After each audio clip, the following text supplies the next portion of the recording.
الحمد لله رب العالمين، والصلاة والسلام على سيد الأنبياء والمرسلين وعلى آله وصحبه أجمعين. أما بعد، أعوذ بالله من الشيطان الرجيم. بسم الله الرحمن الرحيم. ضرب الله مثلا رجلا فيه شركاء متشاكسون وسلما لرجل. صدق الله العظيم. اجالے ہر طرف اس دیش میں لانے کے لیے، اجالے ہر طرف اس دیش میں لانے کے لیے، ہمارے خون سے گھر گھر میں جل رہے ہیں دیے. عزیزان گرامی قدر، فرزندان اسلام، مہمانان اعظام، عزیز طلبہ کرام، آزاد ہندوستان کی تاریخ میں دو دن انتہائی اہمیت کے حامل ہیں. ایک 15 اگست جس میں ہمارا ملک انگریزوں کے ناپاک اور ناجائز چنگل سے آزاد ہوا. دوسرا 26 جنوری جس میں ہمارا ملک جمہوری ہوا، یعنی اپنے ملک پر، اپنے لوگوں پر اپنا قانون نافذ ہوا، اپنا قانون لاگو ہوا. اور اس قانون کو بنانے کے لیے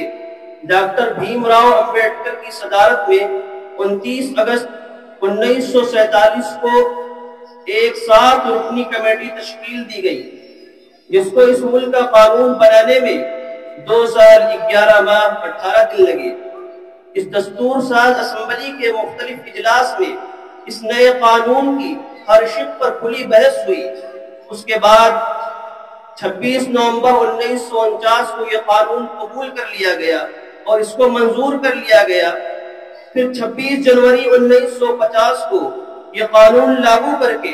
اور اس قانون کو نافذ کر کے پورے ہندوستان کے اندر پہلا جشن جمہوریہ منایا گیا. اس کے بعد سے آج تک 26 جنوری کو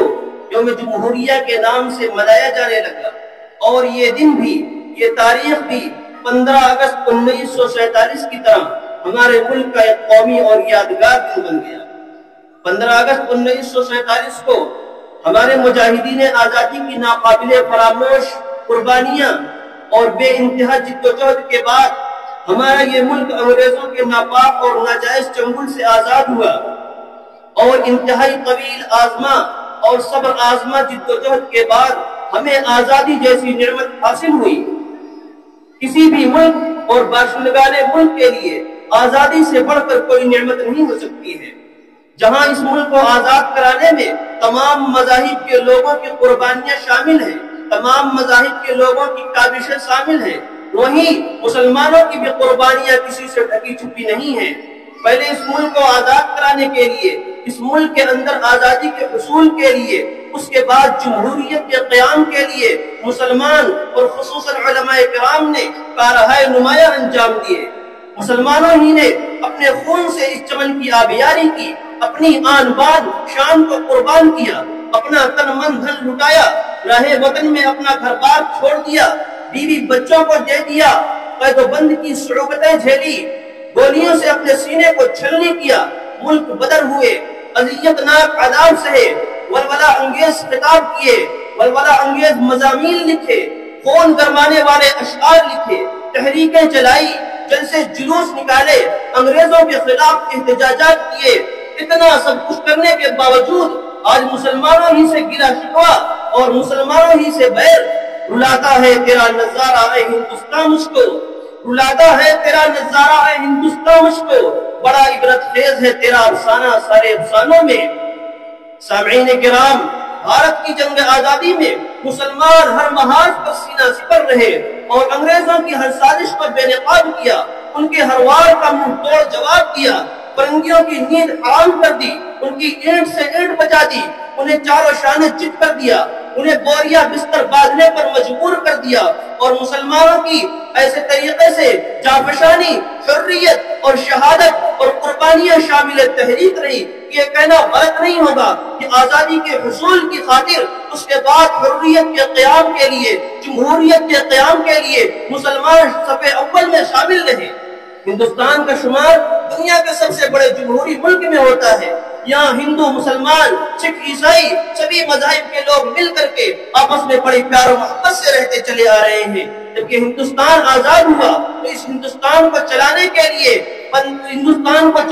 لیے اور اس کے اندر قانون بنانے کے لیے 26 نومبر 1949 کو ایک ایسا قانون اور ایک ایسا دستور بنایا گیا جس میں تمام مذاہب کے لوگوں کو اپنے اپنے مذہب کے اعتبار سے چلنے کی پوری آزادی دی گئی اور 26 جنوری 1950 کو یہ قانون نافذ کیا گیا اور اس قانون کو لاگو کیا گیا۔ اس کے بعد سے ہندوستان کے اندر جمہوری طرز کا آغاز ہوا۔ 26 جنوری 1950 کو ہندوستان نے اپنے لیے جو قانون طے کیا، اپنے لیے جو قانون اور دستور بنایا، اس کے بالکل آغاز میں اور بالکل شروع میں ایک خوبصورت جملہ لکھا گیا کہ ہم ہندوستانی عوام یہ تجویز کرتے ہیں کہ اس ملک کو جمہوری، سماجوادی اور آزاد ملک کی حیثیت سے وجود میں لایا جائے۔ یہاں رہنے والے تمام مذاہب کے لوگوں کو، تمام فرقے کے لوگوں کو پوری آزادی دی جائے، سماجی آزادی، سیاسی آزادی اور معاشرتی آزادی، آزادی رائے،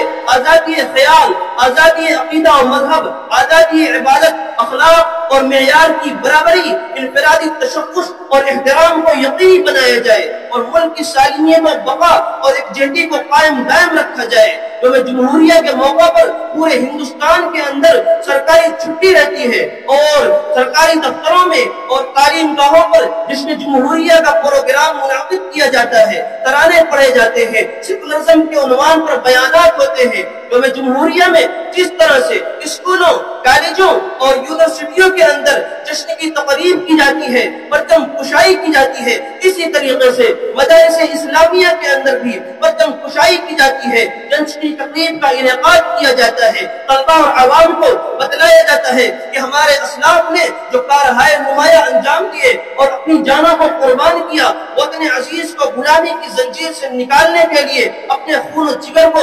وطن عزیز کے لیے دے دیا اور ہنستے ہنستے پھانسی کے پھندے کو گلے لگایا، ان کی تاریخ سے باور کرایا جاتا ہے۔ یہ بھی بتلایا جاتا ہے کہ مسلمانوں کا رول، کردار آزادی کے اندر بہت اہم رہا ہے اور یہ تحریک اصل میں مسلمانوں ہی نے شروع کی تھی۔ اس کا اندازہ ہم اس بات سے لگا سکتے ہیں کہ 1857 کے ایک ہی سال کے اندر 24,000 مسلمانوں نے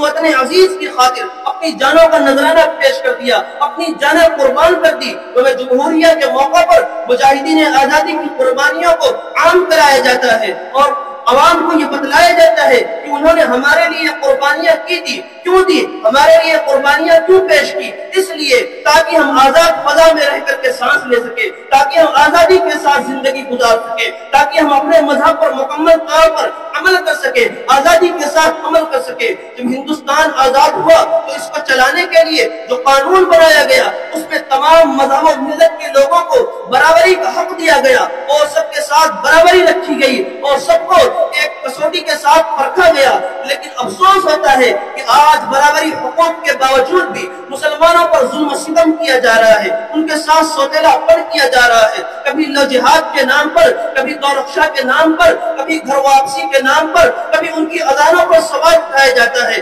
کبھی ایکسا سول کوڈ کی بات کی جاتی ہے، کبھی وقت ترمیمی بل قانون لانے کی بات کی جاتی ہے۔ طرح طرح سے مسلمانوں کو پریشان کیا جاتا ہے اور مسلمانوں کو حیران کیا جاتا ہے، اس کے باوجود کسی بھی سرپسند کے خلاف کوئی کارروائی نہیں ہوتی ہے۔ کاش اس نے جمہوریہ کے اس زرعی موقع پر حکمرانوں کے ذریعے آئین کے تحفظ کی بات کی جاتی ہے، حکمرانوں کے ذریعے آئین کے تحفظ کو یقینی بنایا جاتا، اس نفرت بھرے ماحول کو امن و آشتی اور اخوت و بھائی چارگی میں تبدیل کرنے کی بات کی جاتی اور مساویانہ آئینی حقوق کو یقینی بنایا جاتا، گنگا جمنی تہذیب کی لاج رکھی جاتی، ملک دشمن عناصر کو پیپر کردار تک پہنچایا جاتا، اقلیتوں اور خصوصاً مسلمانوں کے خلاف زہر اگلنے والی زبانوں پر لگام لگایا جاتا، دورخشا کے نام پر بے قصور مسلمانوں کو موت کے گھاٹ اتارنے والوں کو طوق سلاسل پہنایا جاتا، لو جہاد اور گھر واپسی کے نام پر آدم کا راج قائم کرنے والوں کو تختہ دار تک پہنچایا جاتا، سب کا ساتھ سب کا وکاس کے نعرے کو سب کے لیے عملی جامہ پہنایا جاتا۔ یہی یوم جمہوریہ کے معماروں کے لیے سچی خراج عقیدت ہوتی، لیکن کسی کو تختہ دار تک کیا پہنچایا جائے، کسی کی زبان پر لگام کیا لگائی جائے، کسی کو طوق سلاسل کیا پہنایا جائے۔ حکومت ان سب کا ساتھ دے رہی ہے، حکومت کو ان کی پشت پناہی حاصل ہے۔ الغرض حالات کا مشاہدہ کرنے کے بعد، حالات کو دیکھنے کے بعد یہ معلوم ہوتا ہے کہ مسلم اقلیت کو آئین میں ملنے والے تمام حقوق سے پوری طرح محروم کرنے کی کوشش کی جا رہی ہے، اور مسلمانوں کے ساتھ مذہب کی بنیاد پر متعصبانہ رویے کی تحریک چلائی جا رہی ہے، اور حکومت خاموش تماشائی بنی دیکھ رہی ہے۔ اس لیے آج میں اقلیتوں سے اور خصوصاً کیونکہ مسلمانوں سے کہنا چاہتا ہوں کہ وہ دستور ہند کو جانے اور اس کے متعلق جو کتابیں دستیاب ہے اس کو پڑھنے کی کوشش کرے، اور ایسے لوگوں سے نبرد آزما ہوتے ہوئے ان کی ظالمانہ کوششوں کو ناکام بنائے۔ اللہ رب العزت ہمارے اس ملک کو امن و آشتی کا گہوارہ بنائے۔ اللہ رب العزت ہمارے ملک کے اندر سالمیت و بقا اور ایک جہدی کو قائم دائم رکھے۔ میں چند اشعار پر اپنی بات ختم کرتا ہوں۔ ہم نے کبھی نہیں کی نفرتوں کی آبیاری، ہم نے کبھی نہیں کی نفرتوں کی آبیاری، شیوا رہا ہے برسوں امن و اما ہمارا۔ نفرتوں کی آدھیوں نے زہر گھولا ہے لیکن، نفرتوں کی آدھیوں نے زہر گھولا ہے لیکن، یہ ملک چاہتوں کا گلستان ہے ہمارا۔ مذہب نہیں سکھاتا آپس میں بیر رکھنا،